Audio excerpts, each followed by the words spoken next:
Option 1 is to send an email to dot.pt/017-3480-GROTON@ct.gov. Option 2 is to leave us a voicemail at 860-944-1111.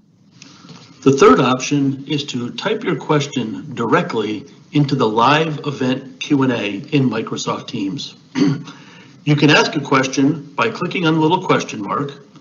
This will bring up your live event Q&A field. Select the Ask a Question button at the bottom right screen, and a field will pop up where you can type your question and then hit enter or the little arrow button to submit your question to the project team. You can also check the box at the bottom to post your question anonymously if you prefer. Please note, there will be a slight delay, but eventually your question will appear in the featured section with all the other questions asked tonight. We also have a project webpage where a recording of tonight's entire presentation, including the Q&A session, will be stored. The webpage will also contain the same domain on how to provide comments or ask questions. The webpage address is portal.ct.gov/DOT/GROTON-170-3480. Lastly, please remember that the comment period will be open through October 19th, 2020 via either email or telephone shown on the screen. The team chat function is only available during tonight's live Q&A session. The project team would greatly appreciate it if you could fill out the demographic survey the department has through SurveyMonkey. This is a very brief survey. Virtual public information meetings are both new and necessary for the department and for most of the project team tonight. This is our first go around conducting a Microsoft Team live event. The survey will help the department improve these public meetings going forward. There is also a civil rights flyer that's available. And finally, no person shall, on the basis of race, color, or national origin, be excluded from participation or subject to discrimination in the development of this project. I would now like to introduce the project team. Representing the Connecticut Department of Transportation is Joe Willett, the State Safety Engineer. CONDOT was the lead agency and served as the project manager of the statewide road diet feasibility study. The presenters for tonight's meeting are myself, Chris Granatini, the project manager for Tie and Bond, and joining me are Michael Morehouse and Parker Sorensen from Fitzgerald and Halliday. The agenda explains what we will be presenting tonight, including information about the overall road diet study, the process, the Route 349 road diet recommendations, and then we'll have the live Q&A discussion. The goals and objectives of the road diet study are to improve overall safety on Connecticut roadways, to improve access and mobility for alternative travel modes like pedestrians, bicycles, and transit, to utilize a low-cost solution to improve safety, which the road diet is, and the road diet is a proven safety countermeasure by the Federal Highway Administration. By now, some of you might be asking yourself, what is a road diet? A road diet is just a fancy name for reducing the number of travel lanes on a multi-lane roadway. It does not typically change the roadway width, but rather restripes the existing roadway with fewer lanes and wider shoulders. And the pictures at the bottom just show an example of that, where a 4-lane roadway was converted to a 3-lane roadway with wider shoulders for bicycles. Looking a little more closely at the Route 349 road diet, the project limits are Eastern Point Road from Benham Road to Chester Street. That section of Eastern Point Road is currently 3 lanes wide, and we're proposing to convert 3 lanes to 2 lanes. We would reuse the space for wider shoulders, which could accommodate bikes in the shoulders and also increase the buffer between cars and the sidewalks. So why are we proposing a road diet? A road diet is a proven safety countermeasure. Across the country, they've been shown to reduce overall crashes from between 19 and 47%. They reduce rear end and left turn crashes, and they can also calm traffic and provide for more consistent travel speeds on a section of roadway. Another benefit is that through a road diet, you really convert a roadway to a community-focused complete street that accommodates all road users. And finally, a road diet is beneficial because it can be implemented at a very low cost. For Route 349, the state is conducting a repaving program right now, and if the road diet is approved, we would just apply the road diet pavement markings following that project. We are considering a road diet for 349 because ConnDOT and its consultants, we have a professional and ethical responsibility to prioritize safety. We don't want to encourage high-speed vehicular mobility at the expense of human injury or loss of life. And we want to look at the transportation system for all users, not just cars, particularly the vulnerable and underrepresented populations. And finally, we're conducting this study to provide the opportunity to meet these safety objectives.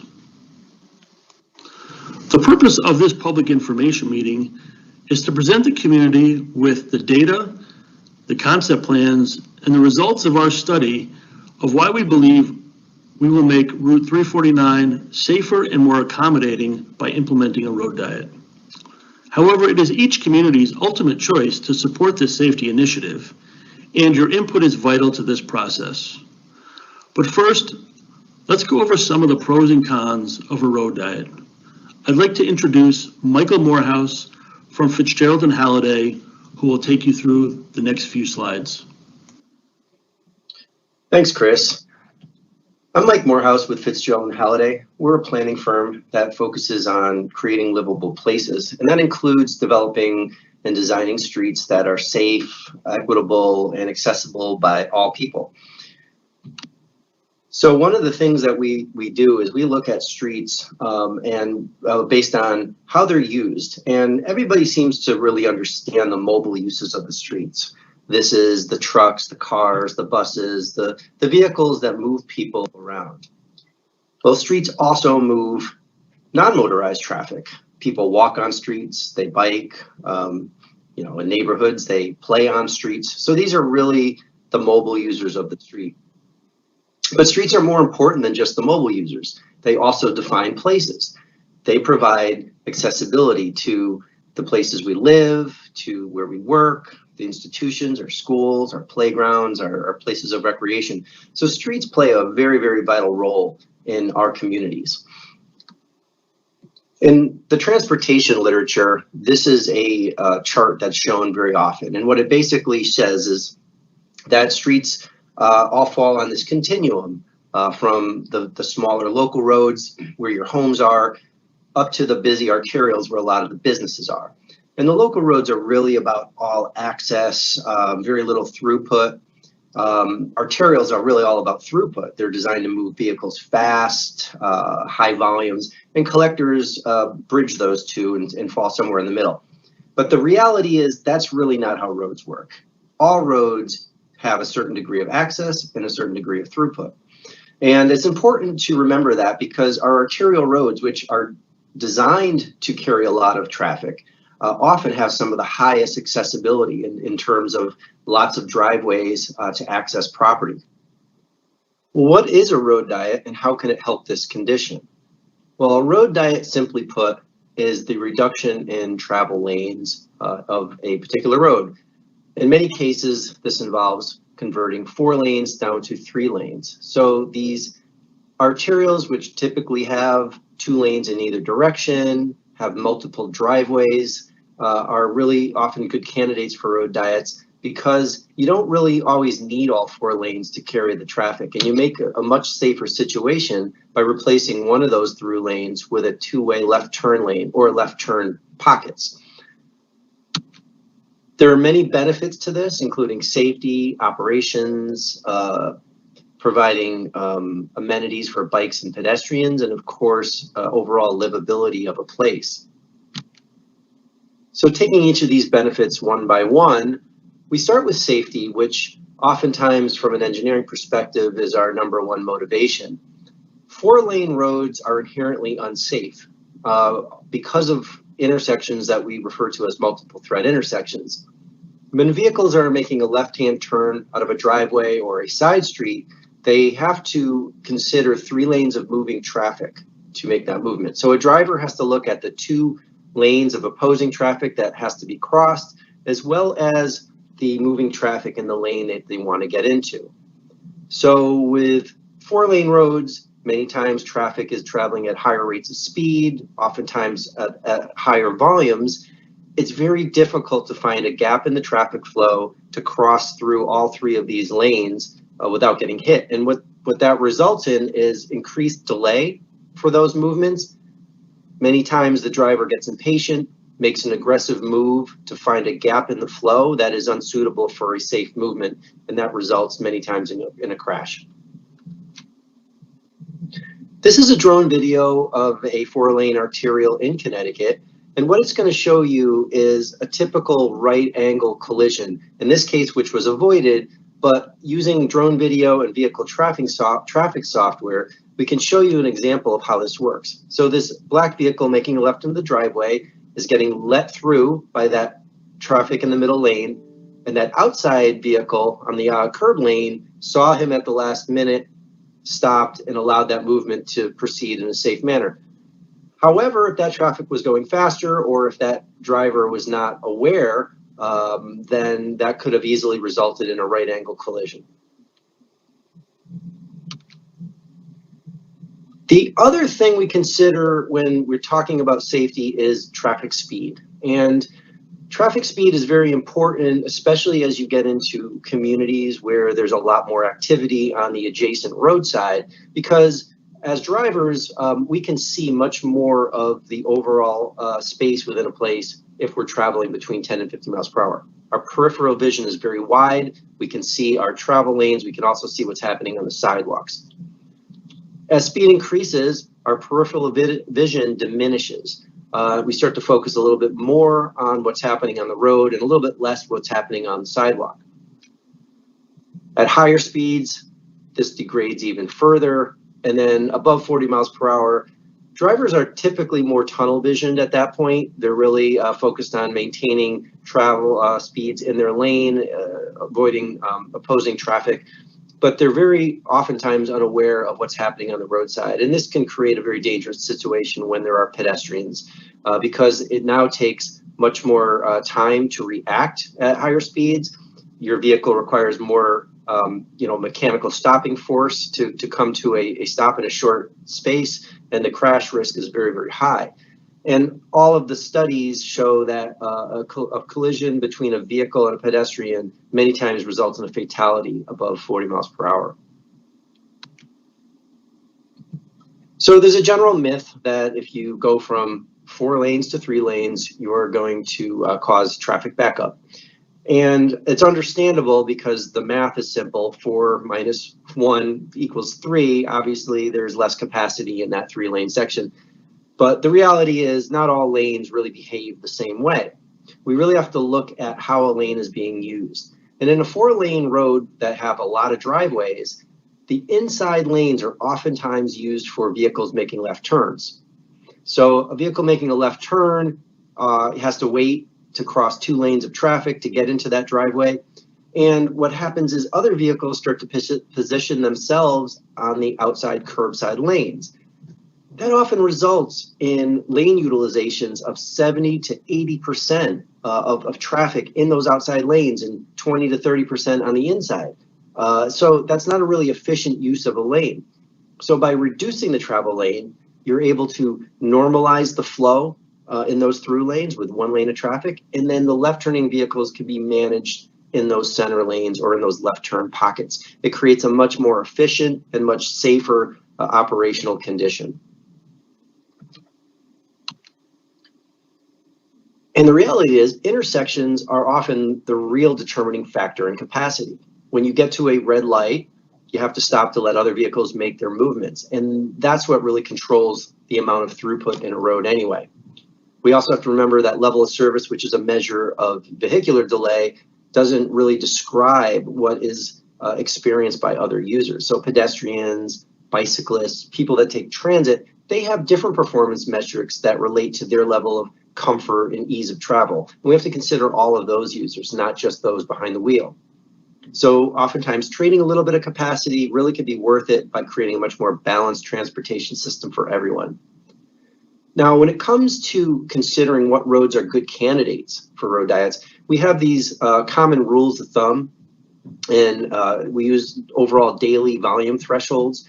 So any road that has less than 10,000 vehicles a day is almost always a great candidate. Requires very little study. It usually works every time. 10 to 15,000 vehicles a day is really the sweet spot. We see a lot of 4-lane roads in this level of traffic, and they're prime examples of roads that could be converted. In most cases, they work. Between 15,000 and 20,000 vehicles a day, oftentimes they can work very well too. They require a little bit more study. They require a little bit more, management and creativity in how left turn conflicts are addressed. But a lot of times engineers can successfully convert a 4-lane road into a 3-lane in this volume threshold. Over 20, they can also work, over 20,000. There are great examples of roads that have 25, 20 to 26,000 vehicles a day that have been converted successfully to road diet. But at this level, they require much greater study. They don't always work. Sometimes they result in poor operations, reduced safety. Sometimes they can. It really all depends on the various conditions. And that's why when we think about roads with less than 20,000, those are the ones we usually target to look at further conversion to road diet. And from a pedestrian and bicycle standpoint, there are many benefits. Oftentimes, the road diet results in really a diminishing of the aggressive driving, really high-speed drivers, and that's safer for everybody. There could be up to an 80% decrease in crashes with pedestrians on roads just because of slower traffic. And it's actually really good for vehicles as well, because you have a road that's 4 lanes. You have a lot of weaving traffic trying to get around left turns. You have that crossing traffic that I showed you in the video, trying to get in and out of driveways. And overall crash reduction can be decreased by as much as 47%. So what do you do with the extra space that you take from that additional travel lane? Well, you can use it for many things. And this is just a visualization of one way you can configure a road to create a better roadside environment, a side trail in this particular case. But it could be anything. It could be bike lanes where you have a designated bicycle route that requires bike lanes. It could be on-street parking where you have a thriving commercial downtown environment. There's another commonly held argument that road diets will just push traffic away. The businesses on these 4-lane roads need traffic to survive, and you're going to hurt them economically by creating a road diet. Oftentimes, this is false. This case study, which was in Seattle, but really reflects the kind of conditions that we see all around the country and in Connecticut, is good because they did some measurement before and after the road diet. And this road carried 13,000 vehicles a day. And after the road diet was implemented, those really high-speed offenders, those people that were going 15, 20, 30 miles over the speed limit, those were reduced drastically, which also reduced the number of crashes. It also made pedestrian crossings safer. So now you don't have 4 lanes to cross. Crosswalks could be shortened. people walking have better visibility to traffic. So that created a much safer environment for people to move. Bicycle volumes increased dramatically. They took that additional lane width and they created bicycle lanes, and in some places even on-street parking. That was a benefit to businesses. The other interesting finding was that no traffic diverted.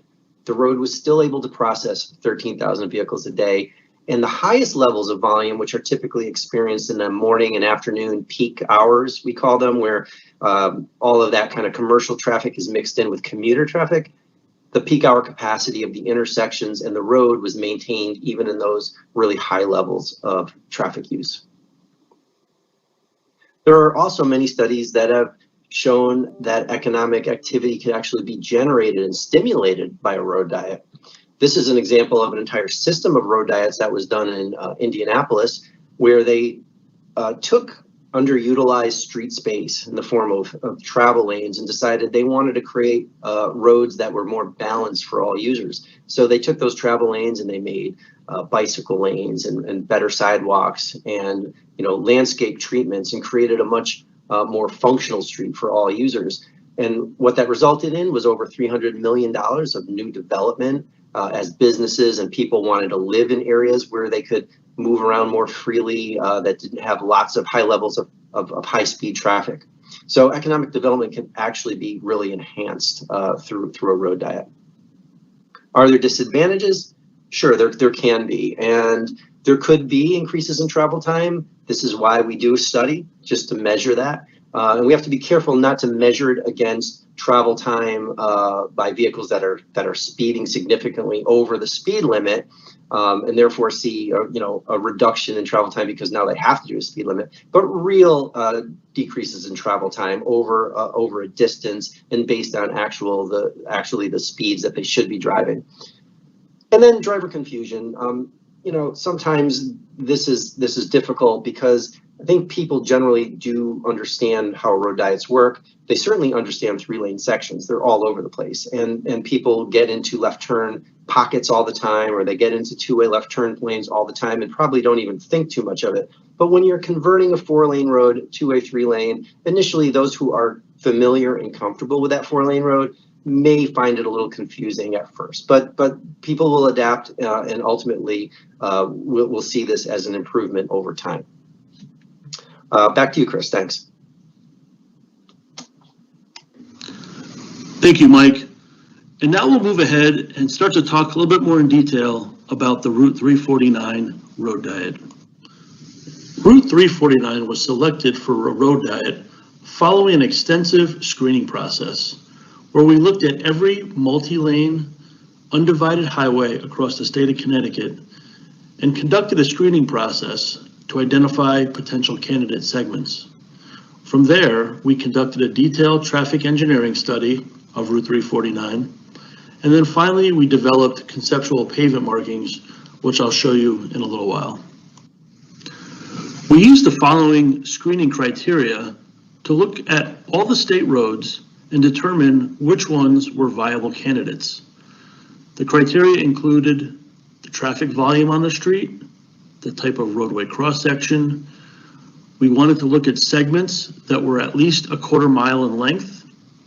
We also looked at driveway or curb cut density. We looked at safety, including collisions on each of the segments. And we also looked at how a road diet could have a beneficial effect on alternative travel modes. The segment of Route 349 being considered for a road diet is the 3-lane section between Benham Road and Chester Street. The segment is a 1/2 mile long with a 35 to 37 foot wide roadway. That segment of Route 349 carries approximately 4,000 vehicles per day, and it has a posted speed limit of 25 miles per hour. And the uses are primarily industrial on the electric boat side and residential on the land side. Along that corridor, there are 2 traffic signals, 3 intersecting side streets, and 25 driveways. Considering the heavy pedestrian traffic that uses Eastern Point Road during shift chains at Electric Boat, We looked at what type of multimodal accommodations exist. Currently, the segment of Route 349 has continuous sidewalks. It has crosswalks with pedestrian phases at the signalized intersections. It does have narrow shoulders, and that section is currently not served by any public transit routes. In order to support the traffic engineering study, traffic was collected at the signalized intersections. We collected traffic data at the intersection of Chester Street and Eastern Point Road prior to the COVID-19 pandemic. We collected morning peak hour and afternoon peak hour turning movement counts at that location. We did not count the intersection of Benham Road and Eastern Point Road because we are not proposing any changes to the lane geometry at that location. So the road diet will have no effect on how that intersection functions. The traffic operational analysis compares the existing conditions to the road diet conditions. It determines the operational effect of the road diet on the study corridor. We calculated levels of service and queuing lengths on the approach roadways at each of the two signalized intersections. And based on the study, we determined that only minor effects would take place following the implementation of a road diet. The road diet does require signal optimization. However, that just involves some changes in the intersection signal timings. This table presents the traffic analysis that was conducted at the intersection of Eastern Point Road and Chester Street. What this shows is that the road diet only has minor effects during the weekday morning peak hour on levels of service. Level of service is a metric that traffic engineers use to determine how an intersection operates. It uses a grading system similar to school, where a level of service A or B indicates very good operations, and the grading system then includes C, D, E, and F, where F is considered failing operations with heavy congestion, delays, long queues, etc. So based on the findings of the traffic engineering study and reviewing the corridor, we've determined that the road diet is feasible with minimal operational effects on the study intersections. What we're proposing is to convert the road to provide one travel lane in each direction of 12 feet wide, and then a 5 to 7 foot shoulder in each direction. So in essence, we're reducing the roadway from 3 lanes to 2 lanes. At the Eastern Point Road intersection with Chester Street, we're going to maintain the existing northbound right turn lane. However, we're going to convert the westbound share left-right turn lane to a dedicated right turn lane. So at the intersection in the westbound direction, you'll have one right turn lane and one left turn lane. On Eastern Point Road, we're going to provide a left turn lane into the Lot G driveway and then maintain the existing lane arrangement at Benham Road. Also, this segment was identified in the recently completed JLUIS implementation study for consideration of a road diet as part of that study's multimodal recommendations. And now I would like to introduce Parker Sorensen from Fitzgerald and Halliday. Thank you, Chris. My name is Parker Sorensen. I'm a senior traffic engineer at Fitzgerald and Halliday.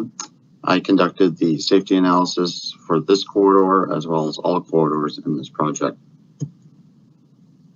This corridor, we looked at a crash history, 3-year crash history between 2016 and 2018 for the corridor between Chester Street and Benham Road. There actually was only one reported crash in this 3-year period. And these are crashes that were reported to the Yukon Crash Data Repository available online. This crash was not identified as a target crash or a crash that we believe could be mitigated from the implementation of a road diet. We used federal highway research to identify target crashes from the Yukon Data Repository in this entire project. which looked at rear end crashes, angle crashes, side swipe crashes outside of intersection centers, as well as crashes that occurred when there was no dedicated turning lane at a signalized intersection where a road diet might be able to implement one. Target crashes were also identified in this project as crashes involving pedestrians and bicyclists. But again, this crash was not identified as a target crash in this corridor. The one crash that we did have in this 3-year history was a front to rear crash, so a rear end crash that only resulted in property damage. And that crash was located at the far extent of the corridor at Route 349 and Benham Road. Now I would like to present the concept plan for Route 349. On the slide, north is to the left, south is to the right, and east is to the top of the page. Chester Street comes in from the top of the page and intersects with Eastern Point Drive. Eastern Point Drive provides 2 southbound lanes away from the intersection and 2 northbound lanes approaching the intersection. Chester Street provides 2 westbound lanes, an exclusive left turn lane, and a combined left turn, right turn lane. And finally, in the southbound direction, Eastern Point Road provides a left turn lane and a through lane. Under the proposed condition, we modify Chester Street to provide an exclusive right turn lane and an exclusive left turn lane. As you head south away from the intersection with Chester Street on Eastern Point Road, we provide a left turn lane into the parking facility. In the northbound direction on Eastern Point Road, we maintain the existing lane arrangement with an exclusive right turn lane and a through lane. The change comes when we head further away from the intersection, where we eliminate the 2 southbound lanes on Eastern Point Road in favor of 1 lane in each direction with wider shoulders.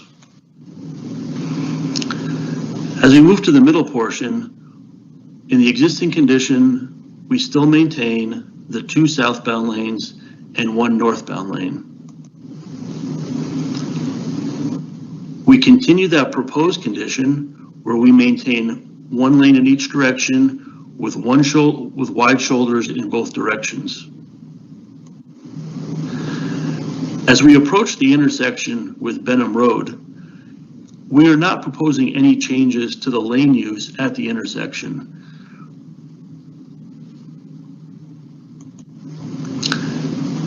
As you can see with the road diet concept, we maintain 2 lanes, 1 in each direction with wide shoulders to a point just north of the intersection. And from there, we recreate the 3-lane approach with a left turn lane and 2 through lanes at the intersection with Benham Road. This cross-section illustrates what the proposed cross-section would look like on Eastern Point Road in the 2-lane section. As you can see, we're providing a 12-foot lane in each direction with approximately 6-foot wide shoulders, which can accommodate bikes. It also illustrates that the distance now between pedestrians on the sidewalk and vehicles is increased significantly. And finally, to just briefly touch on the project schedule, ConnDOT conducted the pavement rehabilitation project in September when the road was paved. And then temporary pavement markings were installed. Going forward, if the road diet is endorsed by the City of Groton, the department will remove the temporary pavement markings and install the proposed road diet pavement markings shown in the concept plans. They would also implement the traffic control signal adjustments that we mentioned and install new signs as needed. If the road diet is not endorsed by the city, the temporary markings will be removed and the permanent pavement markings installed, and it will look exactly like it looks today with no change from the existing condition. That concludes our presentation tonight. We will now start the live question and answer session.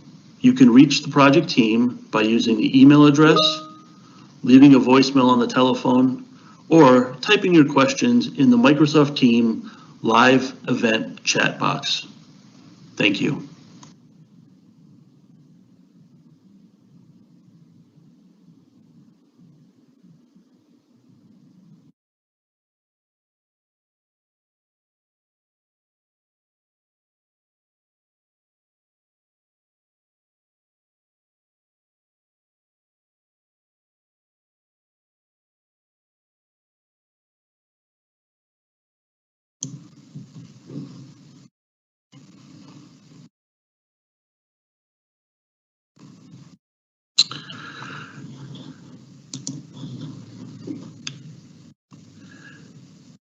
Good evening, folks. For the live Q&A session, we will start by reading each of the questions that are posted and then providing a response.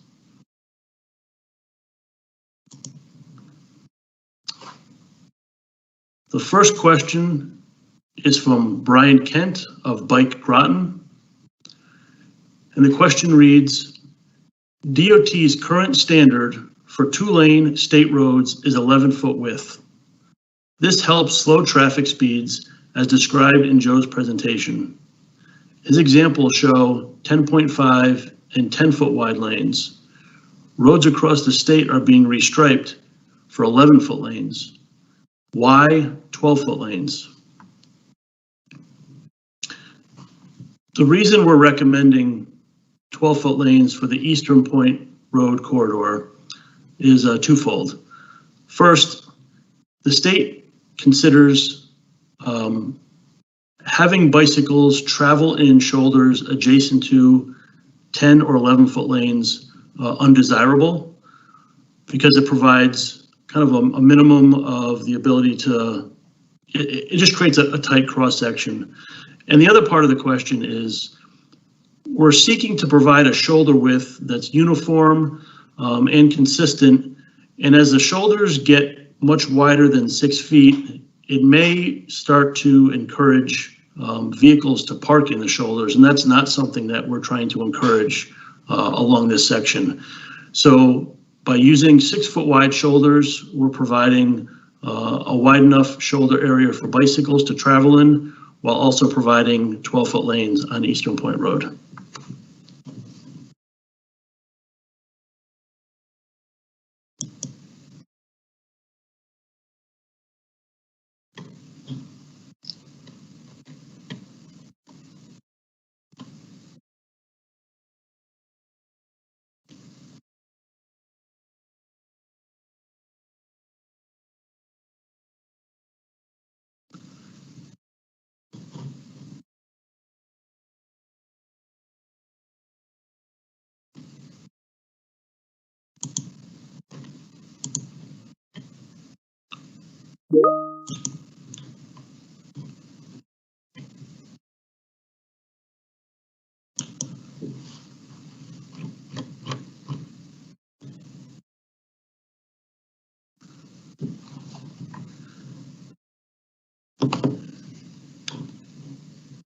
Hey, Matt, can you pull up the concept plans, please?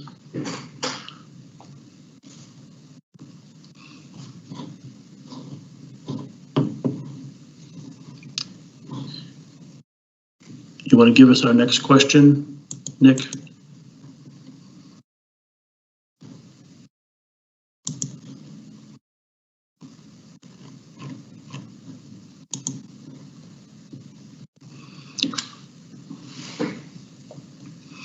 The next question is from Kate Rattan, and it reads, 349 was identified as the eastern shoreline path in this area, a priority bike facility. This is documented in the Southeastern Connecticut Council of Governments bike per plan previously provided to the department. We would like buffered bike lanes striped in this project. So the answer to this question is, given the current width of Eastern Point Road, we can't provide buffered bike lanes and also accommodate the two travel lanes that we need in the corridor. The current cross section just isn't wide enough for that type of facility.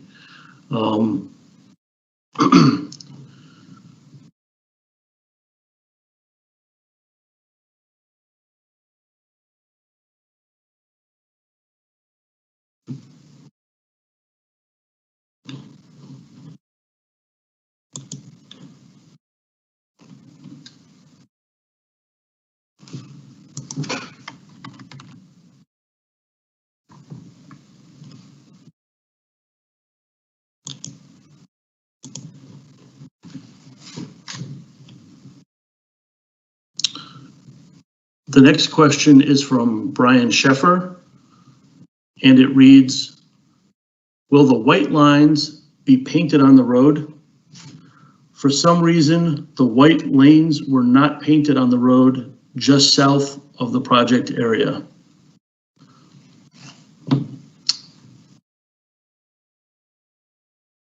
So in general, Brian, the state does stripe the white edge lines on state highways.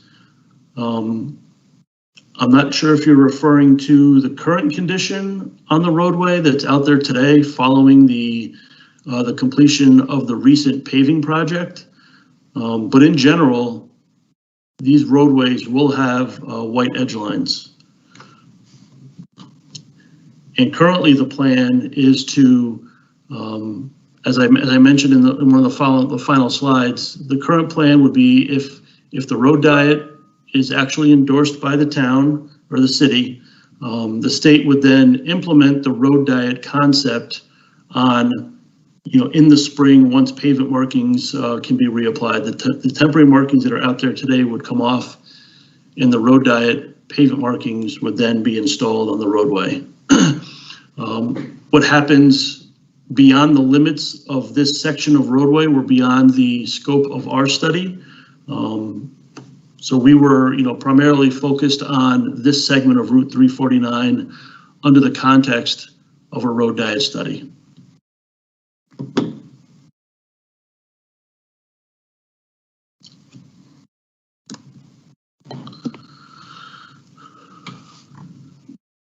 The next question is from Councilor Andre Bumgardner, and it reads, earlier this year, an employee at Electric Boat was tragically struck and killed by a speeding motor vehicle on this very road.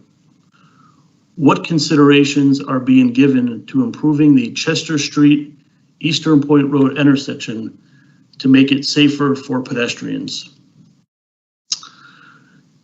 So, Councilor, under this project, the scope of this study was to identify corridors that are candidates for road diets.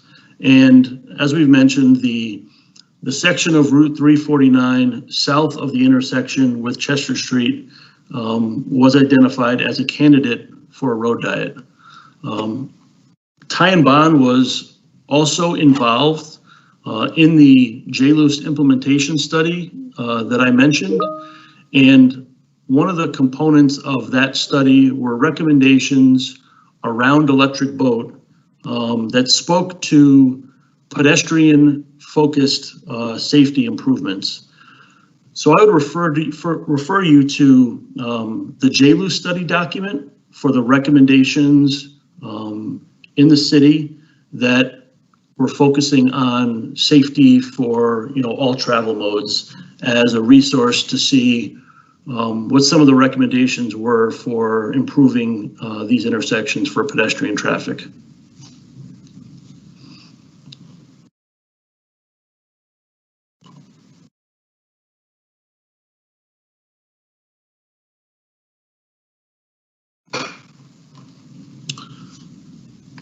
The next comment is from Kate Rattan, and it reads, please consider lane reductions at the intersections to accommodate a bike lane through the intersections.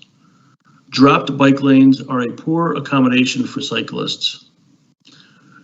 Kate, we understand that concern, and I think that the ability to reduce the lane widths in the intersections to provide a continuous bike lane through the intersections would require physical modifications to the roadway system. So we would have to widen Eastern Point Road, and that's a much more significant project scope than what we have kind of under the scope of this current study. If that's an improvement that the city and the region would like to kind of make as part of a larger safety project at this location, I think that would have to be pursued as a more standalone type of project where physical modifications were implemented as part of implementing the road diet.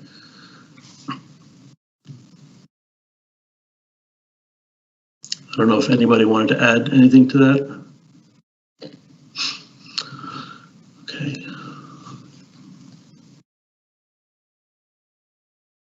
Let's see. Okay, the next question is from Brian Kent from Bike Groton. Did the engineering study model elimination of turn lanes at Chester and Benham Roads? The short answer is yes, Brian. When we did the traffic engineering analysis of the intersection with Chester Street and Eastern Point Road, we modeled both the existing lane use, which included a westbound, so on Chester Street, it's a westbound right-left lane and a westbound left turn lane under the existing condition. And then under the proposed condition, we modeled the exclusive right lane and the exclusive left lane. And we presented the results of that analysis in the presentation, where we showed that only minimal effects were a result of that change in lane use. And then down at the south end of the corridor at Benham Road, we are not proposing any changes to the existing lane use at that location. So there's no impact to that intersection because we're not changing the operations of that intersection with the road diet. The road diet stops to the north of that intersection, and we return back to the 3-lane section. Maybe you can zoom down there and show that on the screen on the third concept plan.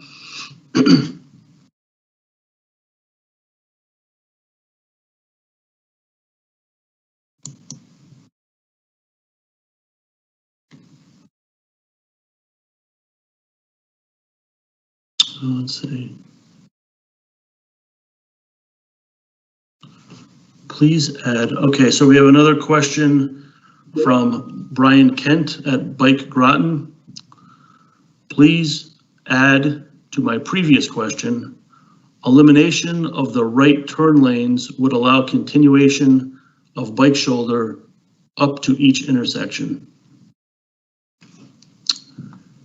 Brian, that is something that could be revisited, and we can certainly talk with the department and determine if they would like that intersection geometry reviewed as part of the documentation of this road diet for Route 349.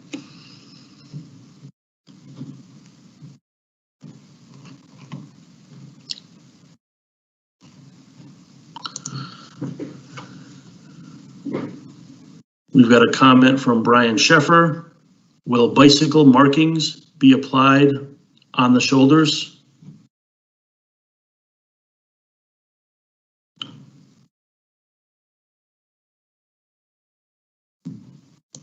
The current plan is to not apply bicycle markings in the shoulders.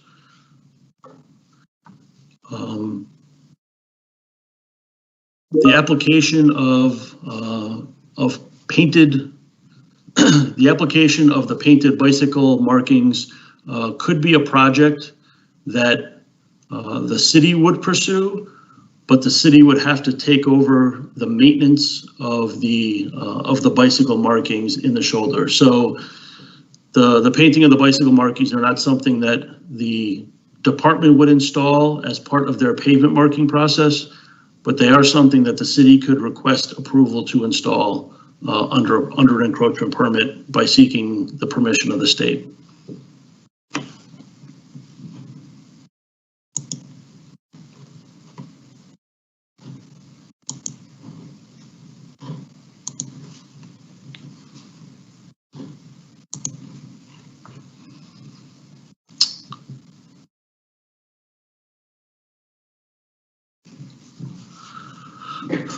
Another question from Brian Sheffer. How will cyclists navigate through the northern end of the project area where they need to cross a automobile right turn lane?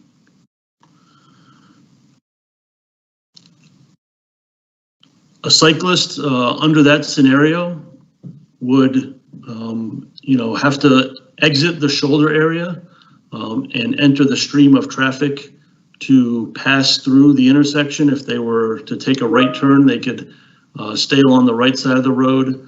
And if they were going through the intersection, they would have to merge with traffic in the through lane and head north through the intersection that way. And that's under the current kind of physical constraints of the intersection. If the right turn lane in the northbound direction was determined to be eliminated through an engineering study, then that would change how the pavement markings were developed at this location.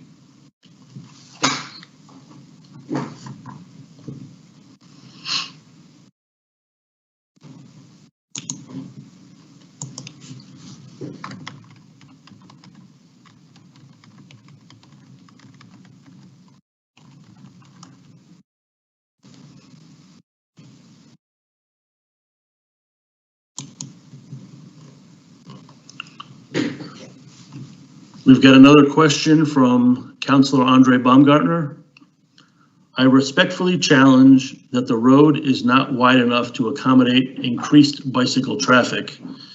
You have proposed 3 12-foot travel lanes. You can reduce to 2 12-foot travel lanes and have at least 5 to 6 foot bicycle lanes with a 2-foot striped buffer. Why is this not feasible? I guess I'm not specifically clear exactly where you're talking about. In this section of the corridor between the intersections, we're currently proposing 6-foot shoulders on either side of the road and 12-foot lanes.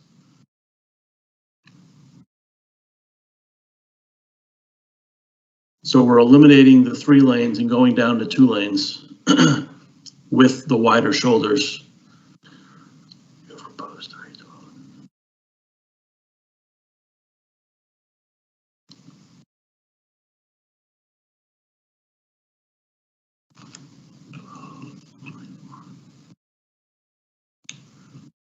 And under that scenario, I don't think we could fit the additional 4 feet of buffer space within the current cross section of the roadway.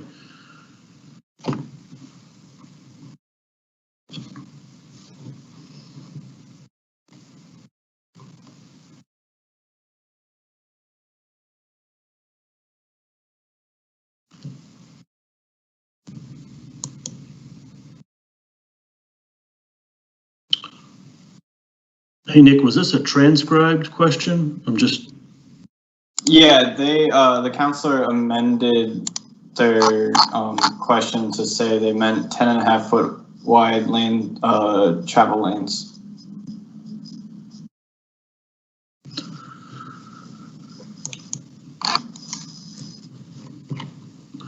Well, I think the minimum travel lane width on a state highway is 11 feet. For a through lane, and we did kind of touch on the premise of not having narrow lanes in favor of the wider shoulders in a previous answer. But we can certainly, take a look and see if there's any flexibility in the proposed cross section.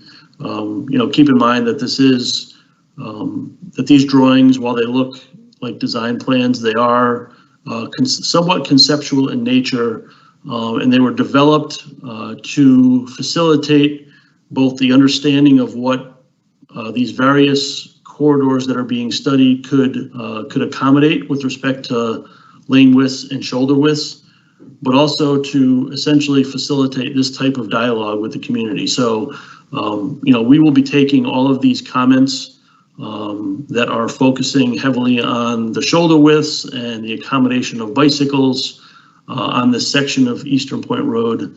And we will be discussing that, within the team, with the department, to see if there's any modifications. Ultimately, what we will be seeking is an endorsement of this road diet concept by the city.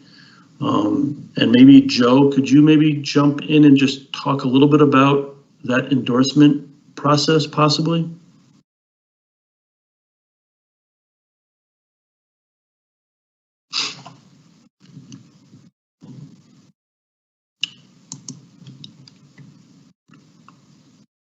Do we have another question, Nick?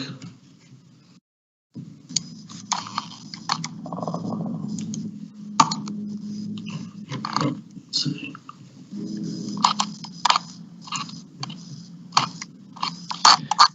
Yes, Chris. The Connecticut Department of Transportation works in conjunction with local traffic authorities and cities on concepts. And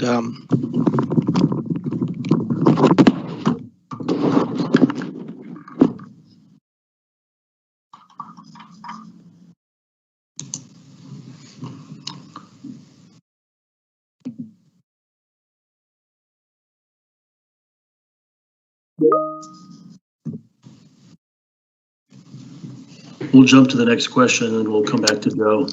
Another question from Brian Kent from Bike Groton. The proposed cross-section at the north and south ends squeezes bicyclists by limiting the shoulder down to almost zero space. This is a safety risk. I believe that we answered a similar question that was presented by Kate Rattan that spoke to narrowing down the corridor, and my response to that question, which was similar to this, was that within the current cross-section, without doing a physical modification to Route 349, we would either have to eliminate lanes at the intersection or do a physical improvement to increase the width of the roadway at those locations to accommodate the bicycle lanes through the intersection, rather than utilizing the existing cross-section as it exists today.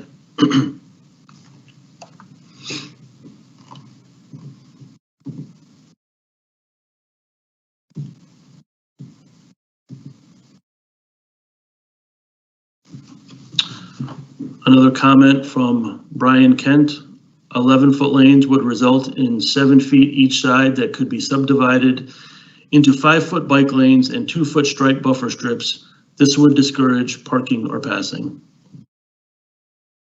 As I had previously mentioned, we will revisit the cross-section with the department and determine, what the appropriate cross-section is from a pavement marking perspective for Eastern Point Road between the two intersections.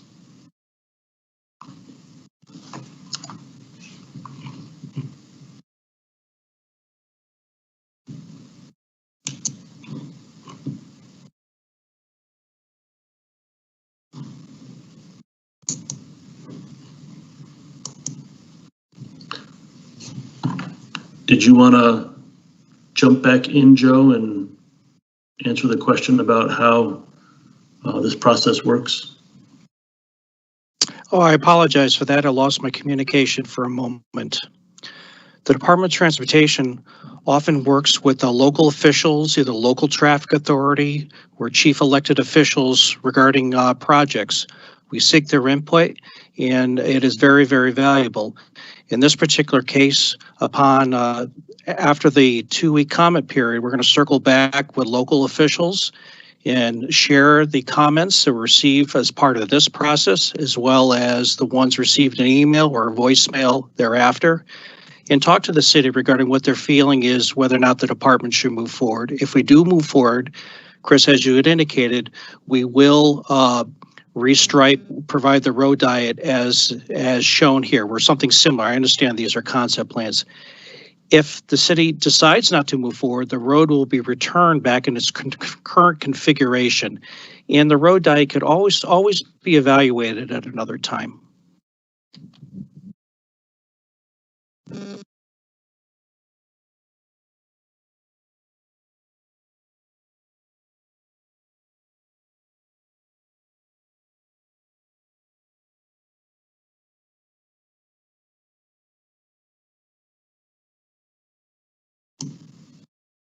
Do we have any other questions that have come into the live chat, Nick? I have not seen anything else come in. We had a couple duplicate questions pop up, and just the general questions that we answered previously.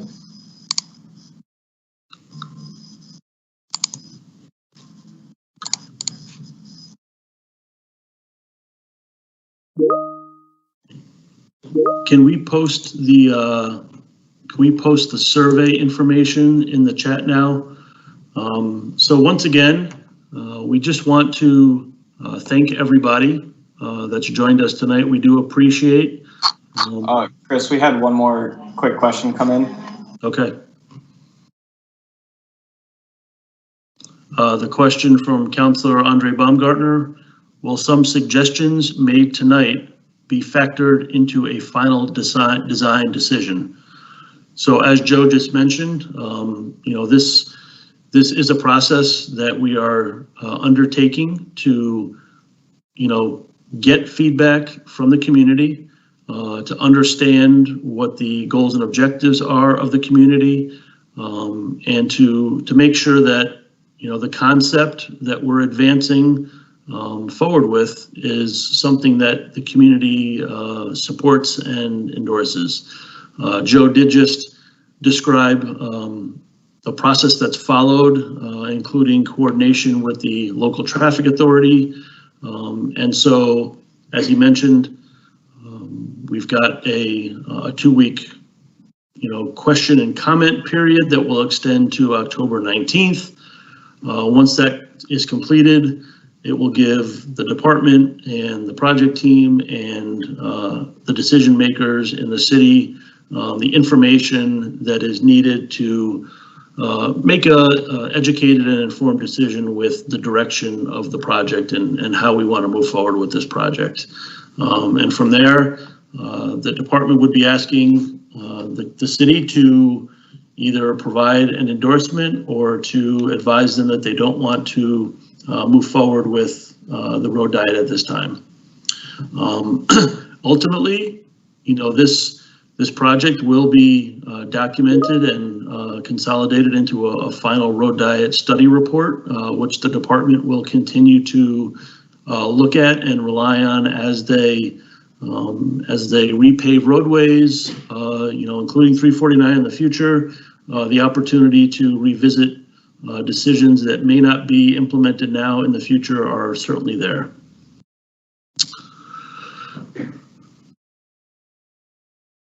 A question from Kate Rattan: will heavy truck movements from development at Electric Boat delay final pavement markings? So the corridor, like as I mentioned earlier, the corridor was paved, and temporary pavement markings were installed this fall. They were installed as temporary pavement markings intentionally with the purpose of being able to take them off in the near future, and install either the final permanent pavement markings in the existing location or to install the road diet pavement markings. And so I don't think the state is going to delay the pavement marking installation beyond the next few months or within the next pavement marking window that they had previously determined to install either the permanent or the road diet markings. So I don't think that is reliant on Electric Boat at this time, or that project that's happening at Electric Boat. We got a comment that came in via email from Mayor Keith Hendrick, and it reads, if the road diet is not completed this year, can it be revisited in the future years after construction is completed at Electric Boat Shipyard? And I think I just provided an answer to that comment where, you know, the road diet can always be revisited. It can be revisited as a request from the city to remove existing pavement markings and install new markings. It can be revisited when the road is repaved again in the future.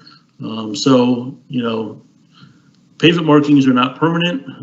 Pavement is not permanent, and there's always the opportunity, if the city determines that they don't want to change this corridor now because of construction, then, you know, revisiting the pavement markings in the future is something that would be up to the city to approach the department.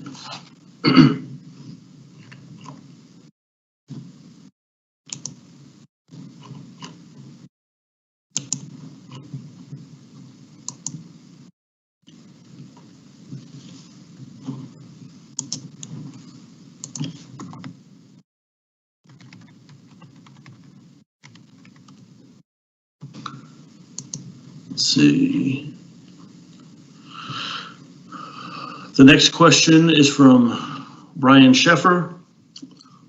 Will there be additional crosswalks installed? Pedestrians have long distances to walk between existing crosswalks.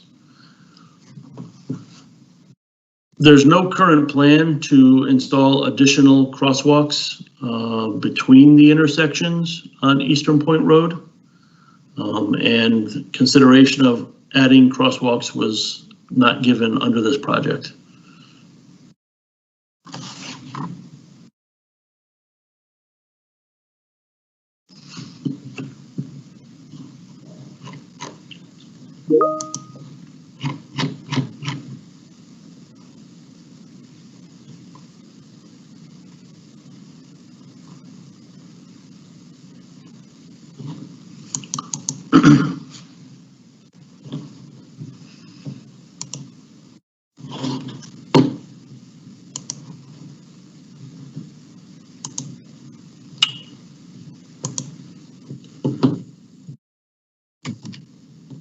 Do we have any other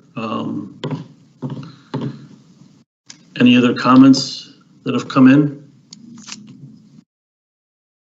Nothing that I'm seeing.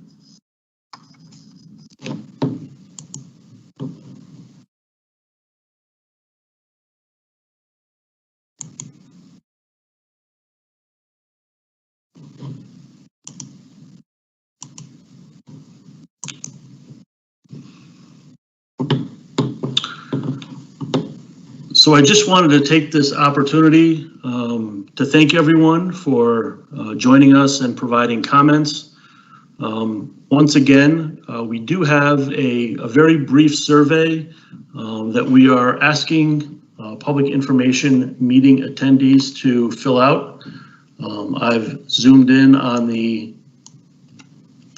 web address, which is www.surveymonkey.com//DW8T35J. And all this information will be available on the project website.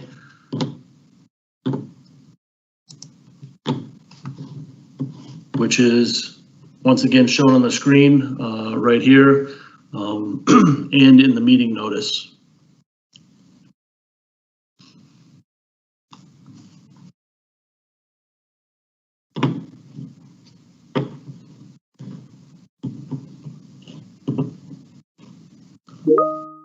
So I don't want to cut off any other comments that could come in from the public, so we can give it another minute and see if anybody else has any other questions or comments.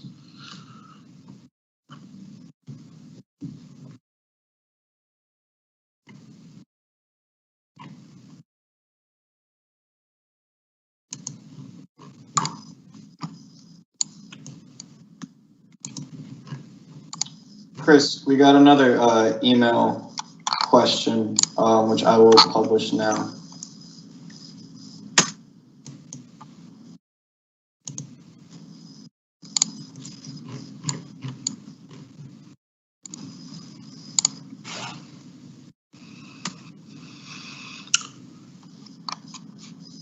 This question or comment is from Frank Ritchie, and it reads, with 2 lanes and large tractor trailers entering EB's south yard, there will be horrendous roadway backups. These large trucks currently use one of the 2 current southbound lanes to park while waiting to enter EB. There can be 3 or 4 of these trucks waiting up to half an hour, causing no traffic flow in a 2-lane diet, which is totally unsatisfactory. I have lived on this street for 47 years and everything is fine. Don't change something that doesn't need fixing.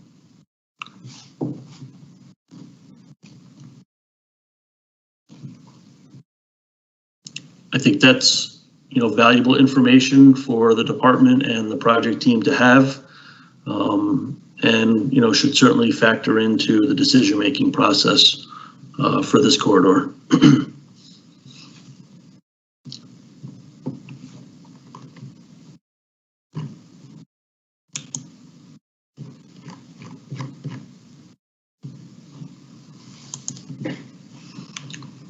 Were there any other questions or comments in the voicemail or in the email at this time?